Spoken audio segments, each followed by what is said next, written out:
আমরা এখন আছি দার্জিলিং জেলার পুবং খাসমহল নামক একটা গ্রামে। গতকাল টেমি টি গার্ডেন, তারপরে নামচি ঘুরে সেখান থেকে আমরা রাত 7টার সময় এসে পৌঁছাই এই গ্রামে। অসাধারণ সুন্দর একটা ছোট্ট একটা গ্রাম। আর আমরা রাত্রে ছিলাম জেরং হোমস্টে, এখান থেকে দেখা যাবে। জেরং হোমস্টেতে আমরা গতকাল রাত্রে স্টে করেছি। শিলিগুড়ি থেকে যদি গাড়িতে আসতে চাও, হোমস্টের ওনারই তোমাদেরকে গাড়ি প্রোভাইড করবে এবং তার জন্য চার্জেসটা ভ্যারি করে, বিভিন্ন সিজন অনুযায়ী ভ্যারি করে। মোটামুটি যেটা আমাকে বললো 3000 থেকে 3500 এরকম চার্জেস লাগে।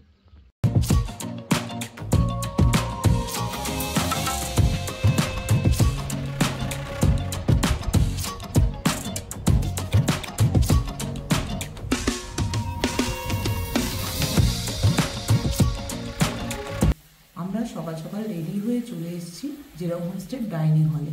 এই যে দেখো, এটা ওনাদের ডাইনিং হল। গরম গরম লুচি ভাজা হচ্ছে আর ওনারা আমাদের খেতে দিচ্ছেন সাথে সাথে। চলো দেখে নিই আমাদের ব্রেকফাস্টে কি কি আছে।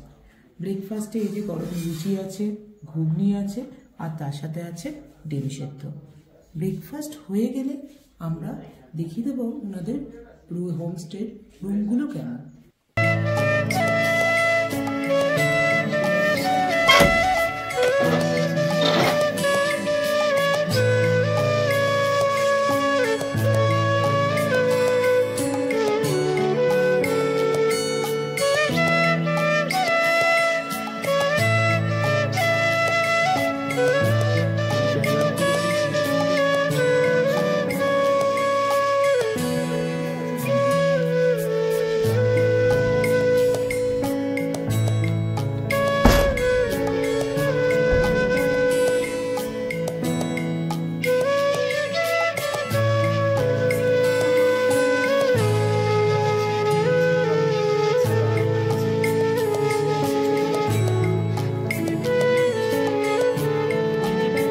খাসমহল গ্রামটা তাগদা থেকে 9 কিলোমিটার ডিস্টেন্স হবে। পেশক রোড ধরে যদি আসো, সেখান থেকে 4 কিলোমিটার তোমাকে লেফট সাইডে ঢুকতে হবে।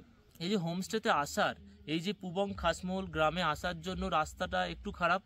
রাত্রে হলে একটু সমস্যা হবেই। যারা বিশেষ করে বাইকে আসবে অবশ্যই রাত্রিটাকে অ্যাভয়েড করবে, সেটা সন্ধে না হয়ে যায়। এবার আসি চার্জেসের ব্যাপারে। সমস্ত ফুডিং দেবে তোমাকে, লাঞ্চ দেবে, ডিনার দেবে, ব্রেকফাস্ট দেবে এবং ইভিনিংয়ে স্ন্যাক্স, সব কিছু ধরে 1200 টাকা পার হেড লাগবে।